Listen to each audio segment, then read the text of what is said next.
Taste the Daily.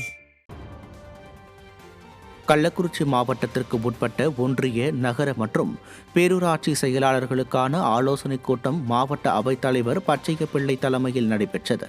இந்த நிகழ்வில் சிறப்பு அழைப்பாளராக கள்ளக்குறிச்சி மாவட்ட செயலாளர் ரா குமரகுரு கலந்து கொண்டு சிறப்புரையாற்றினார். 2026 தேர்தலில் அதிமுக ஆட்சி அமைய ஒன்றிணைந்து செயல்பட வேண்டும் என சபதத்தை கழக நிர்வாகிகள் தீர்மானமாக வாசித்தனர். இந்த நிகழ்வில் முன்னாள் அமைச்சர் ப. மோகன், முன்னாள் சட்டமன்ற உறுப்பினர் மருத்துவர் காமராஜ், சட்டமன்ற உறுப்பினர் செந்தில்குமார், முன்னாள் சட்டமன்ற உறுப்பினர்கள் அழகுவேல் பாபு, பிரபு உள்ளிட்ட கழக நிர்வாகிகள் ஏராளமானோர் கலந்து கொண்டனர். மயிலாடுதுறை மாவட்டம் சீர்காழியில் நாம் தமிழர் கட்சியைச் சேர்ந்த சுமார் 50க்கும் மேற்பட்ட இளைஞர்கள் அதிமுகவில் இணைந்தனர்.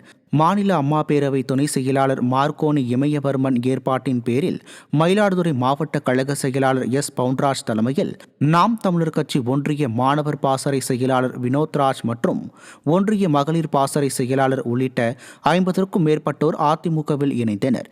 இதில் கழக நிர்வாகிகள் பலர் பங்கேற்றனர். சென்னை ஆர்கே நகர் தெற்கு பகுதிக்கு உட்பட்ட 42வது வடக்கு, தெற்கு மற்றும் மத்திய வட்டத்திற்கு உட்பட்ட பகுதிகளின் பாக பொறுப்பாளர்களுக்கு வடசென்னை வடக்கு கிழக்கு மாவட்ட கழக செயலாளர் R.S. ராஜேஷ் ஆலோசனைகளை வழங்கினார். வாக்காளர் பட்டியலில் உள்ள குளறுபடிகளை நீக்க தேர்தல் ஆணையத்திற்கு உயர்நீதிமன்றம் உத்தரவிட்டதைத் தொடர்ந்து வீடு வீடாக சென்று முகவரி மற்றும் இருப்பிடம் மாறிய வாக்காளர்கள், விடுபட்ட வாக்காளர்கள், இறந்த வாக்காளர்களின் விவரங்களை கேட்டறிந்த பின்னர் பாக பொறுப்பாளர்களுக்கு வாக்காளர் பட்டியல் உள்ள குளறுபடியான பெயர்களை நீக்க குறிப்பேடு பட்டியலை வழங்கினார். இதில் கழக நிர்வாகிகள் பலர் உடனிருந்தனர்.